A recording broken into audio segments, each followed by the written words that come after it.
तपाईहरु topic exam दिन चाहनुहुन्छ, टपिकको एक्जामको लागि प्रिपरेसन गर्न चाहनुहुन्छ र तपाईहरुलाई केही पनि थाहा छैन कुन बुकबाट स्टार्ट गर्ने र के पढ्ने, टपिक आई र डबल आईमा के हुन्छ थाहा छैन तपाईहरुलाई भने चाहिँ आज म तपाईहरुलाई यो भिडियोमा त्यसको बारेमा भन्न चाहन्छु। र टपिक आई भनेको चाहिँ लेभल 1 र लेभल 2 हुन्छ है। अहिले मैले माथिमा पनि यो तपाईहरुलाई देखाइरहेको छु जुन टेबलहरु, यो चाहिँ तपाईहरुले यहाँ हेरेर मजाले टपिक आई र टपिक आईमा चाहिँ फरक छुट्याउन सक्नुहुन्छ। टपिक आई भनेको चाहिँ लेभल 1 र लेभल 2 हुन्छ जसमा चाहिँ लिसनिङ र रिडिङ मात्र हुन्छ है। अनि टपिक डबल आईमा चाहिँ लिसनिङ, रिडिङ र राइटिङ हुन्छ। तपाईहरुलाई मैले पहिलाको पनि एउटा भिडियोमा भनेको थिएँ हैन। अनि त्यसपछि चाहिँ टपिक लेभल आईमा चाहिँ तपाईहरुले चाहिँ लेभल 3 देखि लेभल 6 सम्म हुन्छ। अनि अब बुकहरु रिकमेन्ड गर्दाखेरि चाहिँ मैले तपाईहरुलाई टपिक आई को लागि मात्र कुन बुक रिकमेन्ड गर्छु भने चाहिँ एज अ इन्टरनेसनल स्टुडेन्ट जुन चाहिँ कोरियामा आउनु भएको छ र युनिभर्सिटीमा तपाईहरु ल्याङ्ग्वेज पढ्दै हुनुहुन्छ, एउटा दुईटा सबै ल्याङ्ग्वेज पढ्दै हुनुहुन्छ भने चाहिँ तपाईहरुले पढ्नु भएको होला हैन, सौल हाङ्गुग भन्ने कुरा। अनि अर्को 1A 1B 2A 2B, यो चाहिँ मेरो 2A हो हैन। मेरो 1A र 1B भनेको चाहिँ कहाँ हराइसक्यो 2 वर्ष भइसक्यो, 2.5 वर्ष भइसक्यो।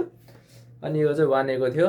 सो तपाईहरुले चाहिँ टपिक आई को लागि प्रिपरेसन गर्दै हुनुहुन्छ भनेपछि चाहिँ लेभल 1 र लेभल 2 चाहिँ तपाईहरुले युनिभर्सिटीमा जुन 1A 1B 2A 2B पढ्दै हुनुहुन्छ त्यसले पनि मजाले इनफ हुन्छ टपिक लेभल 2 सम्मको लागि। र अलि बाहिरबाट नेटबाट नै हेरेर पढ्नु होला है, नयाँ वर्डहरु नयाँ मिनिङहरु। अनि त्यसको लागि म एउटा टपिक आई को लागि बुक पनि रेकमेन्ड गर्छु, तपाईहरुले माथिमा देख्न सक्नुहुन्छ है। मैले यो बुक माथिमा तपाईहरुलाई यो बुक देखाइरहेको छु, यो बुक तपाईहरुले पढ्नु होला हैन। यो बुक पढेपछि तपाईको लेभल 2 सम्म मजाले आउँछ। अनि लेभल आई जुन चाहिँ अलि गाह्रो हुन्छ है, जसमा चाहिँ राइटिङ पनि इन्क्लुड भएको हुन्छ, जुन राइटिङ चाहिँ अलि गाह्रो हुन्छ है। अब के गाह्रो हुन्छ भने चाहिँ यसमा अब हामीले लेख्ने जुन ग्रामरहरु हुन्छ त्योहरु हुन्छ सबै अलि गाह्रो हुन्छ भनौँ। मैले पनि राइटिङमा राम्रो गरेको थिएन एक्जाममा चाहिँ। टपिक आई को लागि चाहिँ तपाईहरुले यो बुक लग्नु होला जुन चाहिँ मेरो साथीहरुले पनि लगिरहेछन्, पढिरहेछन् हैन। यो बुक र एकदम राम्रो छ भन्ने पनि बुझाएको छ, मैले पनि हेरेको थिएँ, यो बुक सबै थियो। तपाईहरुलाई चाहिँ रिडिङ, लिसनिङको स्क्रिप्टहरु सबै थियो। अनि त्यसपछि राइटिङमा चाहिँ सबै तपाईहरुलाई सिकाउँछ कि राइटिङमा जुन जुन मेथड हो, कहाँबाट स्टार्ट गर्ने माथिदेखि तलसम्म त्यो सबै राइटिङमा देखाउँछ।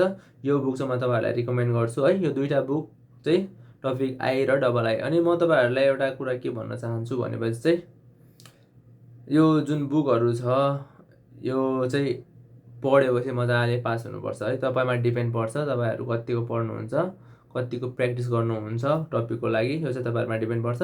र मेरो केसमा चाहिँ मैले भने युनिभर्सिटीमा मैले 1A 1B र 2A 2B त्यो बुक मसँग थियो। त्यो पढ्दाखेरि चाहिँ मैले कोरियाको 7 महिना भएको थियो, म एक्जाम दिएको। मैले सेप्टेम्बरमा आएको थिएँ, मार्चमा एक्जाम दिएको थिएँ मैले।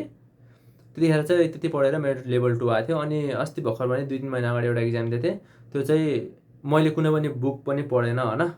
त्यो चाहिँ यताउता आफैले इन्टरनेटबाट हेरेर पढेको। यसको मतलब के हो भनेपछि तपाईहरुमा डिपेन्ड पर्छ हैन। विदाउट बुक पनि तपाईहरुले पढेर टपिक आई लेभल 3 4 5 सम्म पनि ल्याउन सक्नुहुन्छ है।